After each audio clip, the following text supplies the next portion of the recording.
Hello, hello, and welcome back to the channel. As most of you know, I'm Topher. And for those of you who don't know and just randomly decided to click on my video, welcome to the channel. I'm Topher. Thank you for stopping by. So we're here to do a reaction, and we are diving back into some more old school Morissette.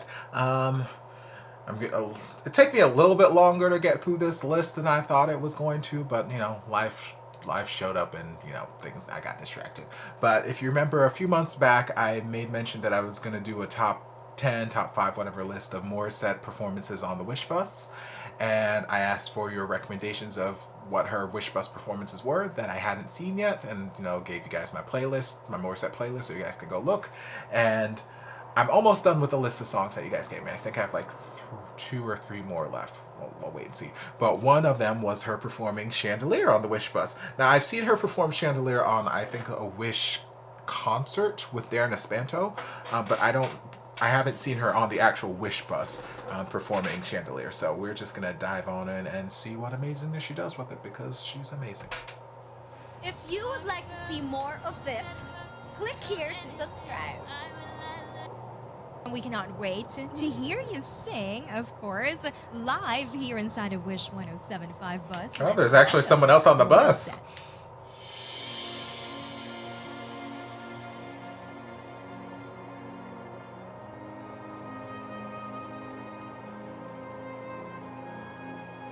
Harder girls don't get hurt, can't feel anything. Why will I learn?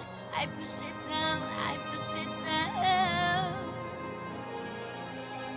I'm the one with the time call phones blowing up, ringing my doorbell. Feel the love, I feel the love. 1, 2, 3, 1, 2, 3, 1, 2, 3, 1, 2, 3, 1, 2, 3, 1, 2, 3. Throwing back till I lose count.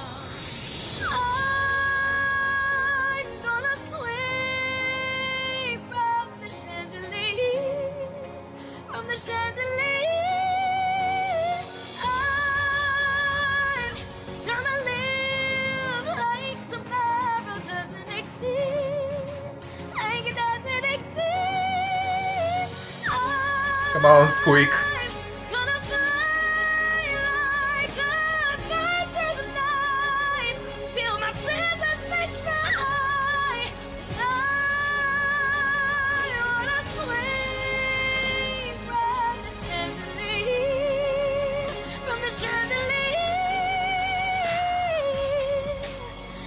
Look down, won't open my eyes. Keep my glass full until morning light. Cause I'm just holding on for tonight. Help me, I'm holding on for delight. Won't look down, won't open my eyes. Keep my glass full until morning light. Cause I'm just holding on for tonight, on for tonight. Sun is up, I'm on this. Gotta get on now, gotta run from this. Here comes the shame, here comes the shame. No, 1, 2, 3, 1, 2, 3, 1, 2, 3, 1, 2, 3, 1, 2, 3, 1, 2, 3. Throwing back, I lose count. I'm gonna swing from the chandelier, from the chandelier. I wanna live like tomorrow doesn't exist.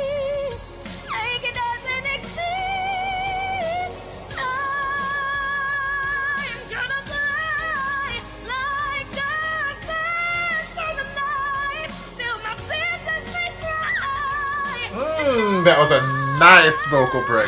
Woo! Ah!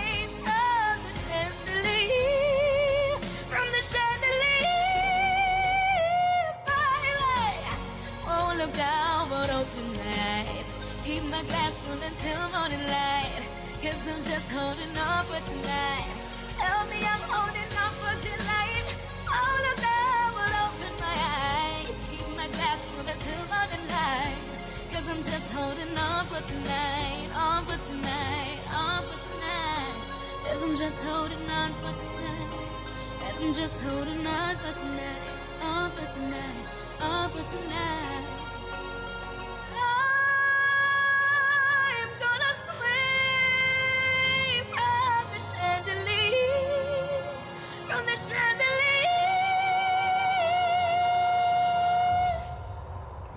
beautiful. Here on Wish 107. Okay, so I'm wondering if it's because like right now it's labeled like Wish 1075 Roadshow, if that's different from the normal like Wish 105 bus or whatever, or if it's the same thing and it's just older and that's just how they branded it back then. Because there are distinct differences that I can hear in just like the quality of this performance in comparison to like more recent performances that I've watched on the Wish bus. Here, well, just from like a video standpoint, there's a lot more focus on the audience than in some of the newer videos. A lot of the newer videos I've watched tend to have been taken at night, although there's some in the daytime. But this just had a lot more focus on the audience outside the bus, which kind of made it feel, you know, submersive. Like, yes, we're literally in a bus. We're not just in this studio that we're calling a Wish bus, or, you know, a bus that's been refurbished to be like a radio station or studio or something. Like, no, we're in this bus. There are people around us. We're driving around. Like, it felt submersive that we were like amongst the people, and I like that aspect of it. But then also, like, just the vocal quality in the microphone, and it could just be like a post-processing thing that they didn't do back then that they do now, or maybe it's, I don't know, just different how they record things. But like here, her vocals were they felt a lot more raw. Like the audio quality of her vocals felt like you were hearing the raw microphone feed just on top of a track, versus like a lot of the performances I watch now. Yes, they're singing live, but it sounds almost like it's been cleaned up after the fact. Like post-production, we cleaned up some things so it doesn't sound, so the vocal quality doesn't sound rough or anything. It sounds like studio produced. You can still hear that the people are singing live, but it sounds like studio polished after the fact. Where this, it just sounded like, no, this was just her raw vocals. You just got her raw vocals, none of that studio magic after the fact. So I liked that aspect of it, because you really got to hear her voice. You got to hear all of her highs, her lows, her amazingness, little imperfections here, there, and well, not here, there, and everywhere. There's only like one or two places where I heard something I was like, ooh, okay, that was a little whatever. But the song is a beast. The song is insanely difficult. So I don't expect anybody, Sia doesn't even sing it perfectly. If anybody's gonna sing the song and make it perfect, well, you're some sort of machine as far as I'm concerned. I expect there to be some level of something to happen at some point. So I think there's only like one instance or something where like a run didn't quite land somewhere, or it hit my ear the wrong way or something like that. But the majority of the song over was fantastic, and she made a lot of very smart choices. I like just the instrumentation of it, how going into the first chorus they had that sort of delay. The 1 2 3 1 2 3 drink, 1 2 3 1 2 throw 'em back till I lose count. Like they had that sort of delay in the music there on the lose count, so she had time to breathe rather than just throw 'em back till I lose count, smack straight into I'm gonna swing. Like diving face first into that is a beast. It is so, that's one of the things that makes the song so incredibly difficult. All of these sort of octave jumps coming from that sort of low place in the bridge, jumping straight into that super high chest belt, or head belt, maybe depending on who you are, what kind of singer you are. But jumping into that, you know, that high belt, and then sustaining that, and then Sia's stylized with all these kind of vocal breaks, very much like Morissette. So this is like a song that's just like right in Morissette's wheelhouse because of the way Sia stylizes it, and she also has these sort of vocal breaks and cracks and whatnot. So, you know, it's very in the style of what Morissette's all about.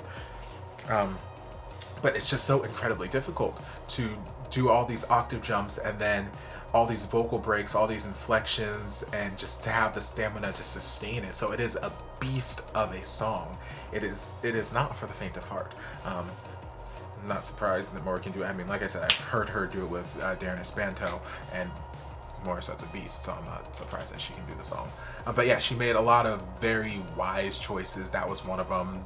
having that music sort of extend there, so she had the time to breathe before just diving straight in, at least the first time. The second time they just dove straight in, and that was cool. And there were a couple other parts there where it's like just like breathing things, because like when you record the song you have as many takes as you want, and you can layer your vocals over your own vocals and whatnot, and things can overlap, so you don't really have to worry about, you know, breathing and all that kind of stuff. But when you sing the song live, sometimes when you've got those vocals like layered one over the other, it doesn't leave you time to breathe and whatnot. So she made some great creative choices, especially there towards the end in the last verse, or last chorus, with just some of her extended belts and, you know, riff and run down, and then dive back into, you know, the chorus line or whatever it is. Like she made a lot of very smart choices here while she was singing. But yeah, her vocals were, like I said, overall fantastic. I'm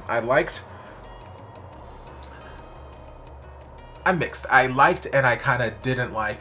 Well, not that I don't like, but I liked and I liked that the vocals were very as raw as they were, but I kind of missed the sort of like polish, you know, after effect that they seem to be doing nowadays on the Wish Bus, just to make it sound more even and whatnot. So I liked hearing it raw, but I also liked the sort of, you know, smooth over effect and whatnot. And this is the first time that I can think of that I've watched something on the Wish Bus where there was actually someone else on the bus with them. Like it was an actual radio show. Like every other thing I've watched has just been the artist on the bus singing.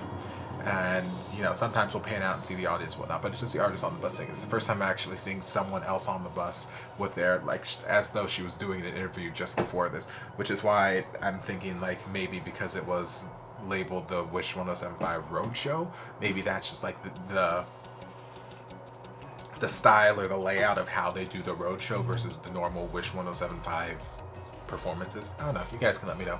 But overall, great performance from Mori as we expected. So thank you guys for the suggestion. Like I said, I'm almost done with my list of her Wish Bus performances. I think I only have a couple more left, and then I will get working on that top 5, top 10, however many list, and we'll have that out soon enough. But I hope you guys enjoyed this reaction. If you did, don't forget to like, comment, subscribe, share, turn on notifications so you'll be notified when all my shenanigans get posted.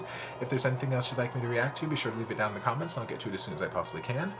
If you'd like to support the channel in other ways, you're more than welcome to join us over on Patreon. You don't have to, but you're more than welcome to if you want to. And I'll see you guys in my next video. Love you.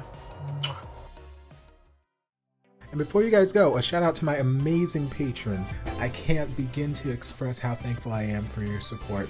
And if you guys would like to join us over on Patreon, the link is down in the description. I love you guys.